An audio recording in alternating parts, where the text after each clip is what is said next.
Namaskar to all. Uh, this is Namaskar Physiology, and this is Dr. Heemanshu Shekhar Gogoi. Today we will be discussing the topic study of the effect of vagal stimulation on frog's heart, that is vagal escape.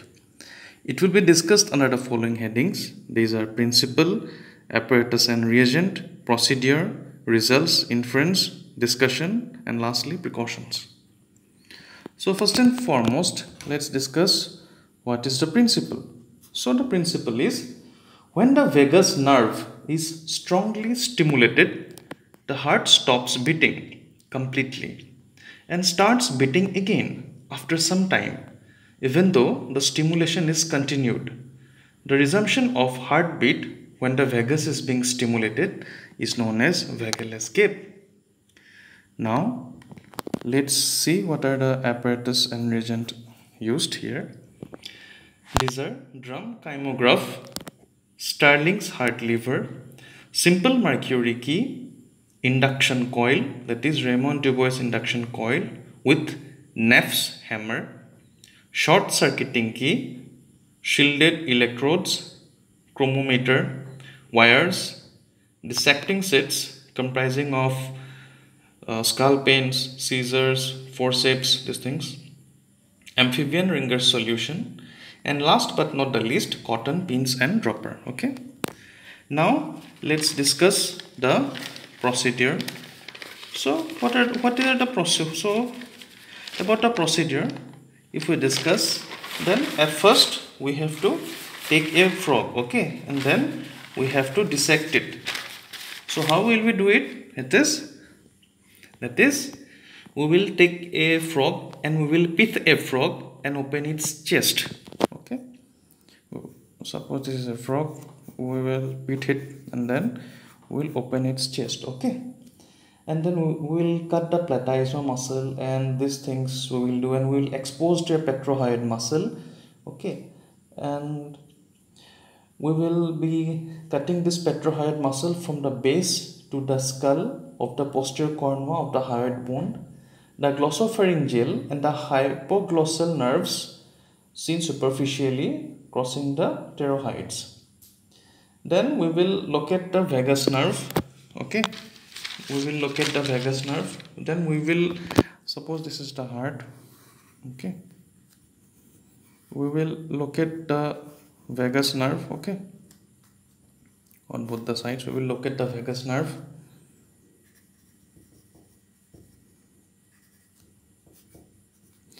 We will suppose this is the frog's heart. Okay, just suppose this is the vagus nerve. So we will locate the vagus nerve carefully, and then we will not touch it by any metal part. Okay, we can touch it with the help of a glass rod. Okay, but we should avoid touching as much as possible.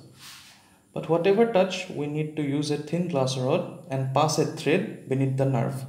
The nerve must be kept moist with amphibian ringer solution and handled with great care. Okay, so it should be kept moist with an amphibian ringer solution.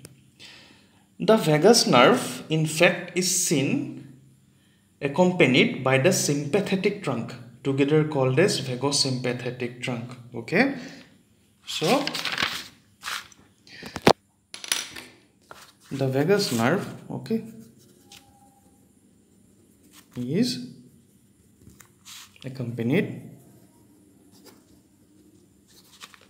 by the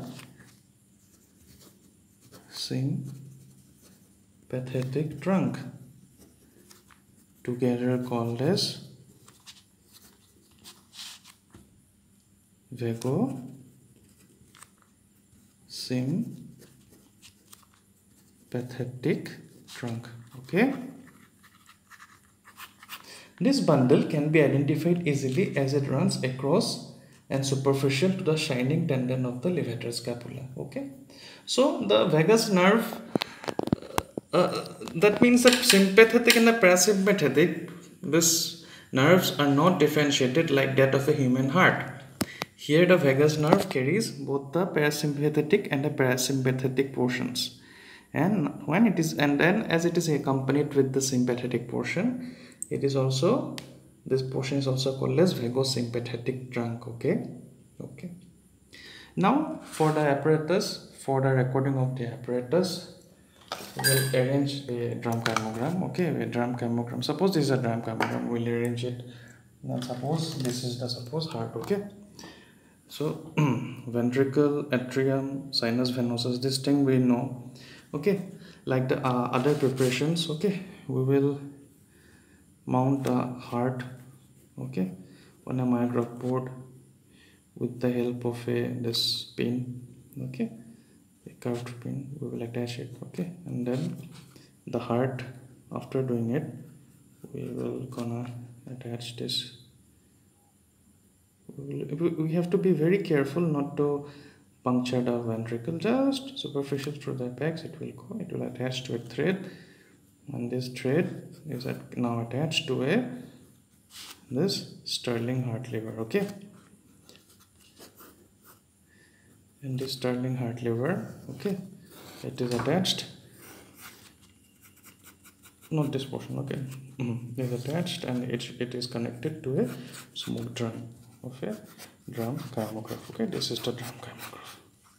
Okay, so when it contracts, it comes down. When it relaxes, it goes up. Okay, like this. Contraction, relaxation. Ventricular diastole, ventricular systole, ventricular diastole, atrial systole, atrial diastole, ventricular systole, ventricular diastole, atrial systole, atrial diastole. Like this it normally beats. Okay, now we know how to record a normal cardiogram. Okay, so what will we do is that this is the one, we will record a normal cardiogram. Okay, it will go like this, and the drum will move, okay, in a slow speed. Okay, the drum will be moving at a slower speed, around 2.5 millimeter per second. Okay, very slow speed. Now, and remember, there are two vagal trunks. Okay, the vagus nerve that I showed first, there are two vagus nerves, both on the right and left side.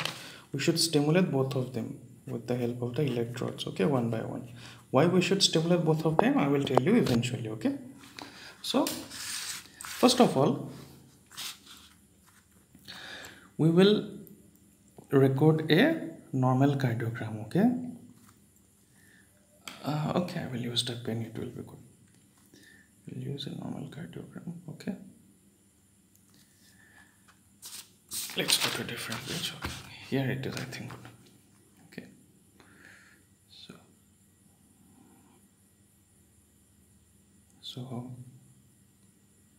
normal cardiogram, and then after a normal cardiogram we will give stimulation on the vagus nerve. Okay, that is, there was the heart now, and there were the vagus nerves, and we will stimulate the vagus nerve, and we will see that the heart rate, okay, becomes slower and weaker. Okay, so start of vagal stimulation. Okay, here we will start, and so we can use a time marker for the starting of vagal stimulation. At this point the vagal stimulation started, but remember, this stimulation is just in a decreasing way only. That is, we will stimulate the vagus nerve from decreasing strength to strong current. Okay, this is on decreasing strength, and hence we have seen that the heart rate that the heart rate is slower as well as weaker, and ultimately say at this point we have strongly stimulated the vagus nerve. Okay, now strong vagal stimulation. Okay, when we have strongly stimulated vagus stimulation, that means here vagal inhibition has occurred. Okay, and we will see that we are continuing the vagal stimulation, and there is no heartbeat. Okay, and suddenly we will see that after some time, it may range from 15 seconds to 15 minutes, that the ventricle has start contracting. No doubt that it will be decreased, but it says start contracting. Okay, suppose at this point, if we have stopped the stoppage of, suppose we have stopped the vagal stimulation. Okay, what will we see is that when we have stopped it, then the heart rate will increase for some time. Okay, then ultimately the heart rate becomes normal. So here, if this portion we have seen, then heart rate increases,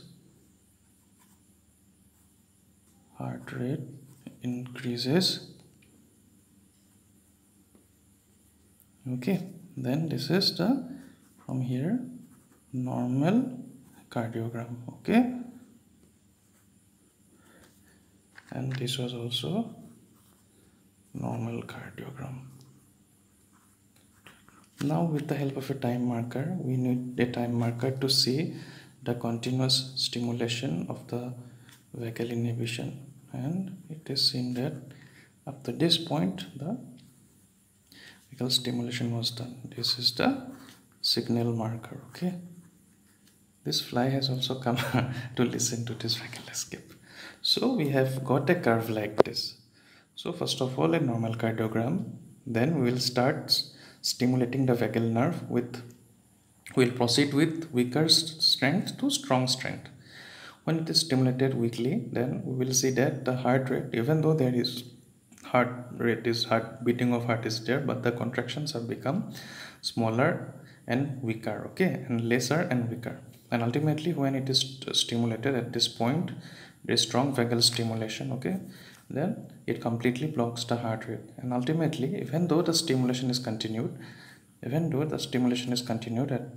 even toward this point, but we have seen that the vagal rate has started to come up, even though the rate is slow. Okay, and ultimately, when we have stopped the vagal stimulation, then suddenly the heart rate will increase for some time, and then it will lead to normal cardiogram. Okay, so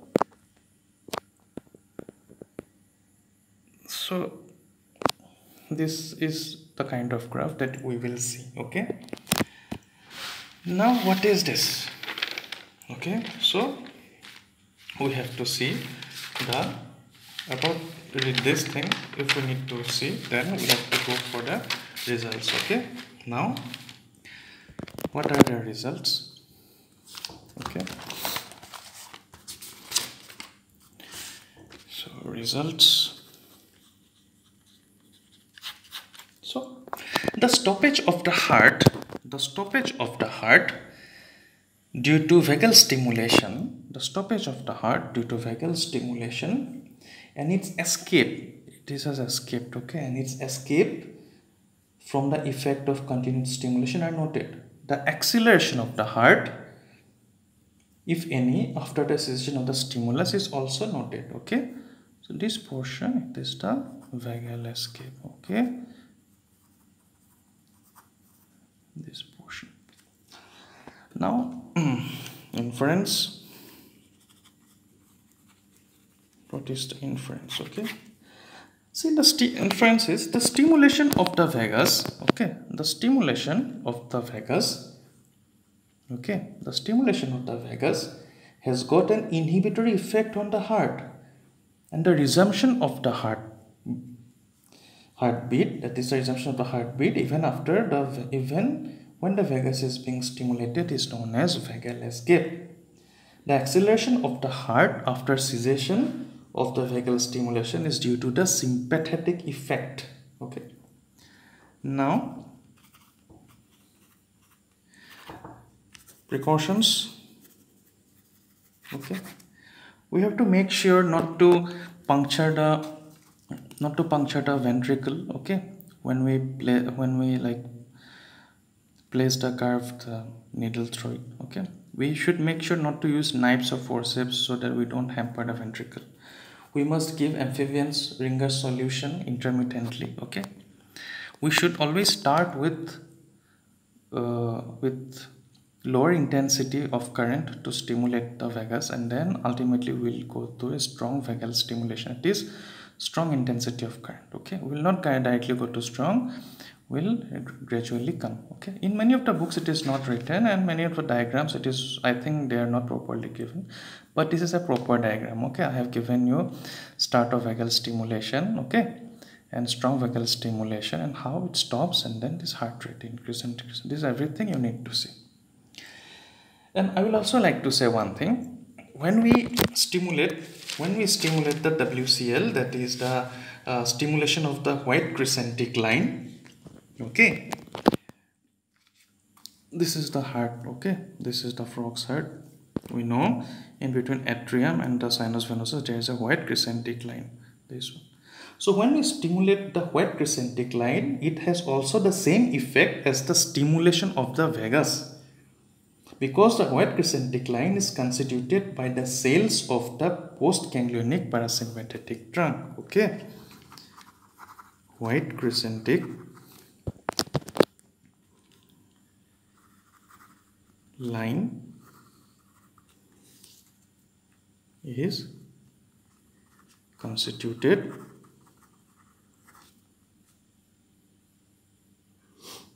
of the cells of the postganglionic parasympathetic neurons. Okay, this ganglia called as Bieder's and Remex ganglia. Okay, so when we stimulate this White Cresentic Line, okay, then the effect is like that of a stimulation of vagus. Okay, like that of a stimulation of vagus. Okay. Now about the rest of the discussion part. The vagus nerve carry the parasympathetic fibers. The vagus nerve carries the parasympathetic fibers. Okay, so vagus nerve carries the parasympathetic fibers. Okay, and their stimulation liberates acetylcholine. Okay, which acetylcholine inhibits the activity of the auricle or the atrium and sinus venosus, which is the pacemaker of the frog. Okay, the ventricle is also inhibited because impulses normally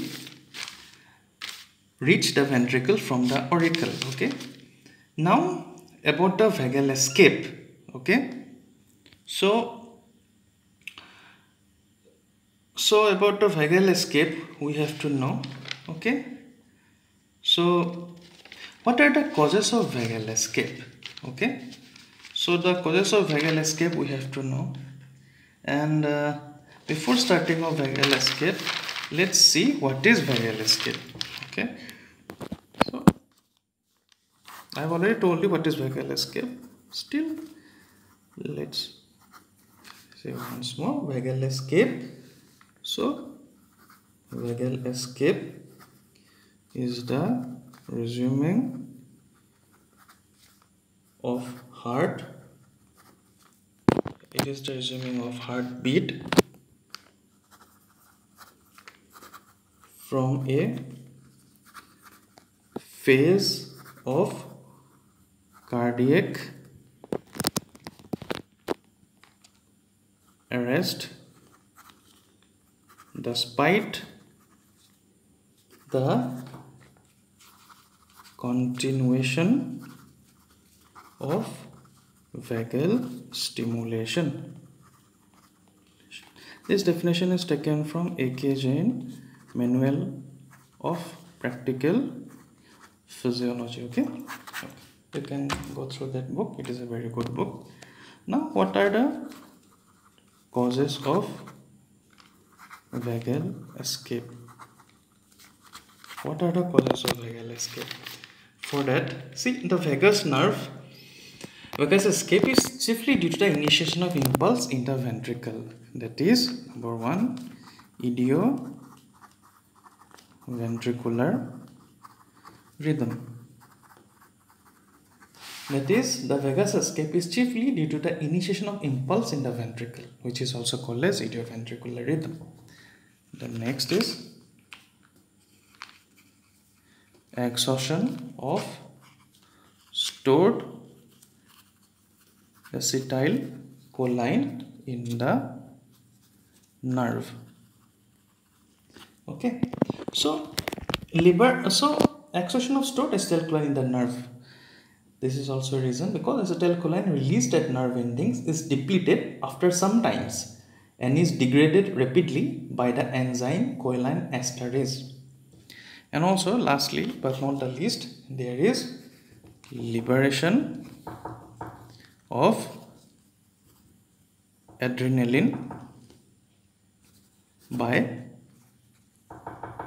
simultaneous stimulation,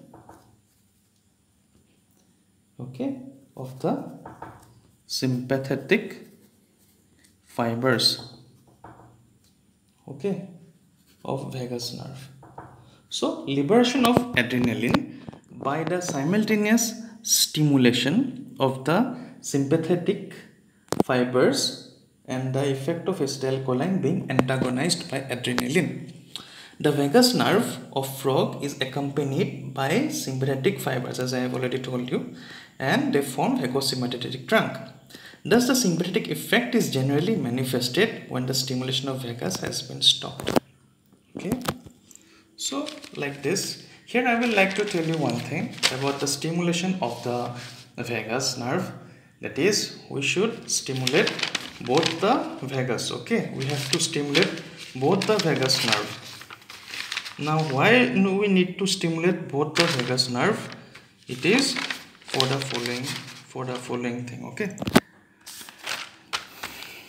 to stimulate both the vagus, because sometimes only one vagus shows you parasympathetic activity and the other vagus is sympathetic or no activity at all. Also, White Cresentic Line that I have already told you, stimulation shows effect like that of vagal stimulation. Okay, so these are the things that we have to make sure. Okay,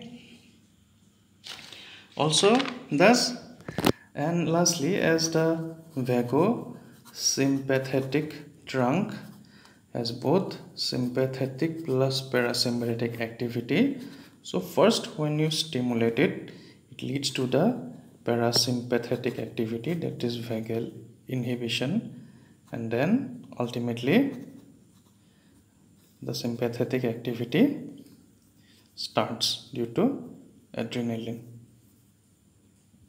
secretion by vagus sympathetic fibers.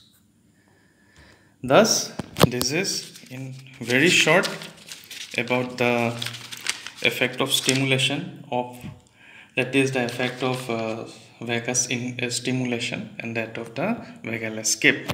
So, thank you all. Thank you so much. And so, thank you. Any questions you ask me, okay? Be safe, always be positive, and remember, you are not alone here. We are always here to help you. So thanks and namaskar, and thank you.